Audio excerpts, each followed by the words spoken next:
जय जगन्नाथ सांगमाने नमस्कार दर्शक बंधु केबे आपण मैंने भाविछंती कि श्रावण मासरे ही कहीं प्रभु शिव को एते पूजा अर्चना करा जाए। कहबाकू गले श्रावण सोमवार अनेक महत्व रही। आज आम जानिबा एही वीडियो माध्यम श्रावण व्रतर किछि रहस्य।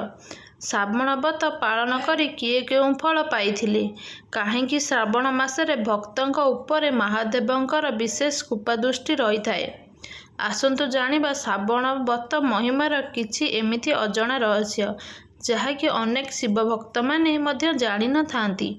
बंधुगण, त्रिदेव मध्य ब्रह्मदेव होउछंती सृष्टिकर्ता, विष्णु होउछंती पालनकर्ता एवं महादेव होउछंती संहारकर्ता।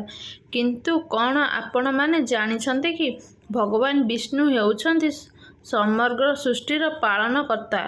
से आषाढ़ मासर शुक्लपक्ष एकादशी ठारू कार्तिक शुक्लपक्ष एकादशी जाए शयन निद्रारे रहंती। से काहारी डाक मध्य शुणती नहीं।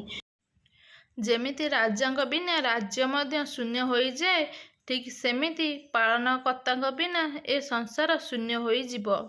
तेणु से ए संसारर दायित्व महादेवंकु देई थांती। सेइथिपाई महादेव और माता पार्वती नदींक पिठिरे बसी सारा संसार भ्रमण करती। एही कारणरू आषाढ़ मासरू कार्तिक मास जाए अर्थात श्रावण मासरे महादेवंकर भक्तंक उपरे महादेवंकर कृपा दृष्टि रही थाए। मान्यता अछि जे माता पार्वती श्रावण मासर व्रत पालन करी महादेवंकु पाइथिले। श्री राम मध्य महादेवंकु संतुष्ट करिबा पई एही व्रत पालन करिथिले। एवं कहती रावण जे कि महादेवंकर जड़े परम भक्त, से मध्य श्रावण मासर व्रत पालन करी महादेवंकु संतुष्ट करिथिला। आसंतु जानिबा महादेवंक एक महिमार कथा।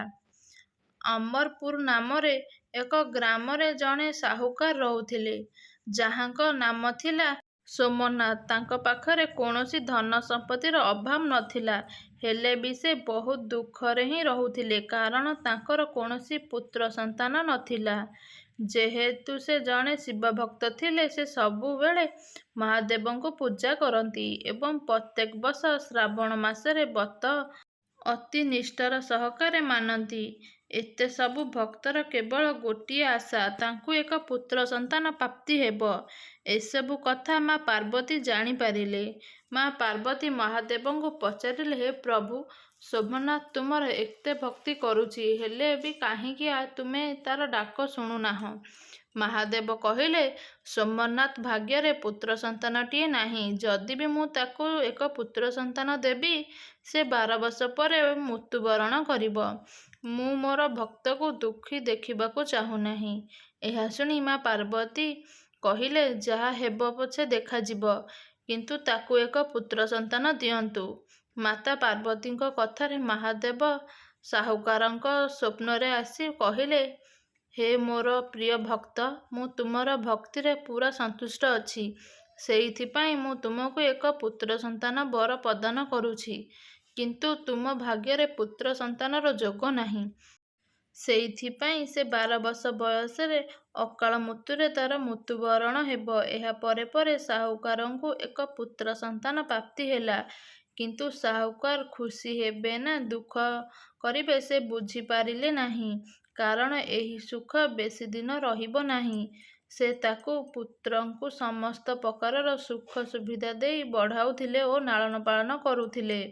किंतु जेतेबेले तांकु 11 वर्ष पुरिला, से तांको पुत्रକୁ मामूଙ୍କ सहित काशी पठाई देले एवं सेपटे साहुकार अति निष्ठार सहकारे शिवंकर भक्ति करुथांती।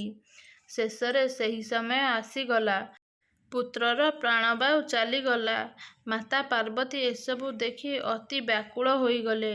पुणी थरे महादेवंकु अति निवेदन कहिले, एहा प्रभु तुमे तो ए संसारर हत्याकर्ता, दैव विधाता, तुमे काल ठारू मध्य सर्वोपरि, तुमे महाकाल, तुमे दया करी एही साहुकारଙ୍କ पुत्रକୁ जीवित କରିଦିଅନ୍ତୁ। महादेव ଏହା ଶୁଣି ସେହି ବାଳକକୁ ଜୀବିତ କରିଦେଲେ ଏବଂ ସେ ହସ ଖୁସିରେ ମାମୁଙ୍କ ସହ ଘରକୁ ଫେରି ଆସିଲା। ପୁତ୍ରକୁ ଜୀବିତ ଦେଖି ସାହୁକାର ଓ ତାଙ୍କର ସ୍ତ୍ରୀ ଅତ୍ୟନ୍ତ ଖୁସି ହୋଇଗଲେ ଏବଂ ମହାଦେବଙ୍କୁ ଅଶେଷ ଅଶେଷ ଧନ୍ୟବାଦ ଜଣାଇଲେ। ସେଇଥିପାଇଁ କହନ୍ତି ଏହି ଶ୍ରାବଣ ମାସର ବ୍ରତ ପାଳନ କରିବା ଭାଗ୍ୟରେ ଥିବା ସମସ୍ତ ଦୁଃଖ କଷ୍ଟର ଅନ୍ତ ଘଟିଥାଏ ଏବଂ ମହାଦେବଙ୍କ ଭକ୍ତକୁ ମନ ଇଚ୍ଛା ବର ପ୍ରଦାନ କରିଥାନ୍ତି। ଦର୍ଶକବନ୍ଧୁ, ଏ ଥିଲା ମହାଦେବଙ୍କର ଏକ ମହିମାର କାହାଣୀ। ଭିଡ଼ିଓଟି କିପରି ଲାଗିଲା ନିହାତି କମେଣ୍ଟ ବକ୍ସ ମାଧ୍ୟମରେ ଆପଣମାନଙ୍କର ମତାମତ ଜଣାଇବା ପାଇଁ ଭୁଲିବେନି। ଭିଡ଼ିଓଟି ଯଦି ଭଲ ଲାଗିଥାଏ ଚ୍ୟାନେଲକୁ ଲାଇକ୍, ସେୟାର, ସବସ୍କ୍ରାଇବ କରିବାକୁ ଜମାରୁ ବି ଭୁଲିବେନି। ରହୁଛି ନମସ୍କାର। ଜୟ ଜଗନ୍ନାଥ, ଜୟ ମା ଲକ୍ଷ୍ମୀ।